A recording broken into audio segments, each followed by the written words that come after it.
ಅಧಿಕಾರಸ್ಥರು ಇರ್ತಾರೆ, MLA MP minister ಮುಖ್ಯಮಂತ್ರಿ, ಇವ್ರ ಮಕ್ಕಳು ಎಲ್ಲ ಮಕ್ಕಳನ್ನ ಹೇಳೋದು, ಯಾವುದೇ ಇದರೊಳಗೆ ಪಾರ್ಟಿ ಅಂತಲ್ಲ, ಎಲ್ಲ ಮಕ್ಕಳು ಕೂಡ ಸೊಕ್ಕಿನಿಂದ ವರ್ತನೆ ಮಾಡ್ತಾರೆ. ಪೊಲೀಸರ ಮೇಲೆ ದರ್ಪ ಇರ್ಬೋದು, ಸರ್ಕಾರಿ ಅಧಿಕಾರಿಗಳ ಮೇಲೆ ದರ್ಪ ಇದ್ದರು, ತಹಸೀಲ್ದಾರು, ರಿಜಿಸ್ಟ್ರಾರು, DC ಗಳ ಮೇಲೆ, SP ಗಳ ಮೇಲೆ ಸಾಕಷ್ಟು ರೀತಿಯ ದರ್ಪದ ವ್ಯವಹಾರ ಮಾಡಿದ್ದಾರೆ. ಅದೇ ಮಾದರಿಯಲ್ಲಿ ಶಿವಮೊಗ್ಗ ಜಿಲ್ಲೆ ಭದ್ರಾವತಿಯಲ್ಲಿ ಅಲ್ಲಿಯ ಹಾಲಿ ಶಾಸಕ ಮತ್ತು ಸಚಿವರಾದಂಥ ಸಂಗಮೇಶ್ ಅವರ ಮಗ ಬಹಳ ಕೆಟ್ಟದಾಗಿ ಆ ಮಹಿಳೆಯನ್ನು ಅವಾಚ್ಯ ಶಬ್ದದಿಂದ ಬೈದಿದ್ದು ಅಕ್ಷಮ್ಯ ಅಪರಾಧ.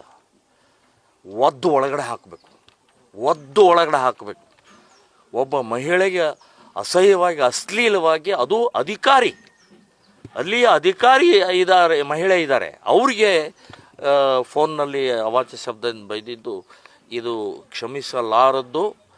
ಈ ಸೊಕ್ಕನ್ನು ಅಡಗಿಸ್ಬೇಕು ಅಂತಂದರೆ MLA ಮೇಲೆ ಕ್ರಮ ತಗೊಳ್ಬೇಕು.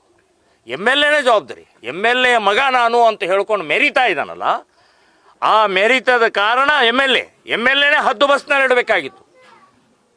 ಸೊ ಅದು ಮಾಡದೆ ಇವತ್ತು ಅವ್ರ ಮಗನ ದರ್ಪ ಹೊರಗಡೆ ಬಂದಿದೆ. ಅದನ್ನು ಒದ್ದು ಒಳಗಡೆ ಹಾಕಬೇಕು.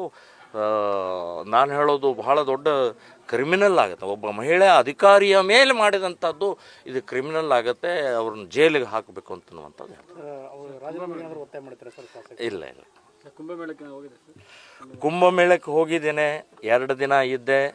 ಅಯೋಧ್ಯದಲ್ಲಿ 2 ದಿನ, ಕಾಶಿಯಲ್ಲೂ 2 ದಿನ. ಕುಂಭಮೇಳದ ವ್ಯವಸ್ಥೆ ಅತ್ಯಂತ ಸ್ವರ್ಗದ ವ್ಯವಸ್ಥೆ. ಆ ನೋಡೋದೇ ಒಂದು ಕಣ್ಣು ತುಂಬಿ ಆನಂದವಾದಂಥ ಆ ಸಂಗತಿ. ಸೊ ಯಾವುದೇ ಗಲಾಟೆ, ಗೊಂದಲ, ಜಗಳ, ಬೀಡಿ, ಸಿಗರೇಟು, ಕಳ್ಳತನ, ಸರಾಯಿ ಏನೂ ಇಲ್ಲ ಅಲ್ಲಿ. ಸೊ ಅತ್ಯಂತ ಸ್ವರ್ಗ ನೋಡಿದಂಗೆ ಆಗ್ತದೆ. ಎಲ್ಲ ಕಡೆಗೂ ಆ ನಾಗಾ ಸಾಧುಗಳು, ಎಲ್ಲ ಕಡೆಗೂ ಒಂಥರ ದೈವತ್ವದ ವಾತಾವರಣ.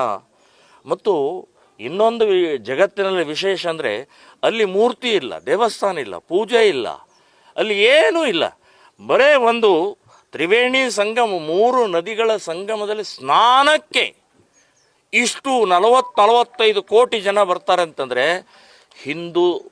ಹಿಂದುತ್ವದ ಒಂದು ಧಾರ್ಮಿಕ ಶಕ್ತಿ ಎಷ್ಟಿದೆ ಅಂತನ್ನೋದು ಈ ಕುಂಭಮೇಳದ ಒಂದು ಸಂದೇಶ ಕೊಡುತ್ತೆ ಅಂತನ್ನುವಂಥದ್ದು ಹೇಳ್ತಾ ಇದ್ದಾರೆ. ಕಾಂಗ್ರೆಸ್ ಟೀಕೆ ಮಾಡ್ತಾರೆ, ಆದರೆ ಅದೇ ಕಾಂಗ್ರೆಸ್ DK ಶಿವಕುಮಾರ್ ಅವರೆಲ್ಲ ಹೋಗಿ ಪೂಜೆ ಮಾಡ್ಕೊಂಡು ಬಂದಿದ್ದಾರೆ. ನೋಡಿ, ಕಾಂಗ್ರೆಸ್ನವ್ರಿಗೆ ಕೋಟಿಗಟ್ಟಲೆ ಜನ ಬರೋದು ಅವರಿಗೆ ತಡ್ಕೊಳಕ್ಕಾಗ್ತಾ ಇಲ್ಲ.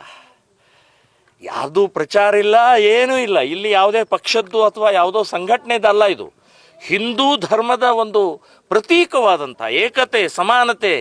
ಇಲ್ಲಿ ಶ್ರೀಮಂತ ಬಡವ ಅಂತನ್ನುವಂಥದ್ದು ಏನೂ ಭೇದ ಇಲ್ಲದೆ ಬರೇ ನದಿಯಲ್ಲಿ ಸ್ನಾನ ಮಾಡೋಕ್ಕೆ ಇಷ್ಟು ಕೋಟಿ ಜನ ಬರ್ತಾರೆ. ಕಾಂಗ್ರೆಸ್ನವ್ರಿಗೆ ಹೊಟ್ಟೆ ಉರಿತಾ ಇದೆ. ಹೊಟ್ಟೆ ಕಿಚ್ಚಿನಿಂದ ಏನು ಬೇಕಾದ್ದು ಬೊಗಳ್ತಾ ಇದ್ದಾರೆ. ಈ ಬೊಗಳುವಿಕೆ ಹೇಗೆ ಅಂತನ್ನೋದು ನಾನು ನಿಮಗೆ ಹೇಳ್ತಾ ಇದ್ದೀನಿ. ಆನೆ ಮುಂದೆ ಅಥವಾ ಹಿಂದೆ ನಾಯಿ ಬೊಗಳ್ತಾ ಇರುತ್ತಲ್ಲ, ಆನೆ ತನ್ನ ಪಾಡಿಗೆ ತಾನು ಹೋಗ್ತಾ ಇರುತ್ತೆ. ಹಾಗೆ ನಿಮ್ಮ ಯಾವುದೇ ಟೀಕೆ, ನಿಮ್ಮ ಯಾವುದೇ ರೀತಿಯ ಅಪಪ್ರಚಾರ ನಡೆಯದೆ ಕೋಟಿಗಟ್ಟಲೆ ಜನ ಇನ್ನೂ 26ವರೆಗೆ, ಫೆಬ್ರವರಿ 26ವರೆಗೆ ಇದೆ. ನಿಮ್ಮ ಯಾವುದೂ ಲೆಕ್ಕಕ್ಕೆ ಬರೋದಿಲ್ಲ ನಿಮ್ಮ ಟೀಕೆ, ಟಿಪ್ಪಣಿ, ಅಪಪ್ರಚಾರ. ಜನ ಸಾಮಾನ್ಯರಿಗೆ ಆ ಭಕ್ತಿ ಭಾವನೆ ತುಂಬಿದೆ. ಸೊ ನೀವು ಏನು ನಿಮ್ಮ ಆಟ ನಡೆಯೋದಿಲ್ಲ. ನೀವು ಹಿಂದೂ ವಿರೋಧಿ ಅಂತ ಅನ್ನೋದು ಮತ್ತೆ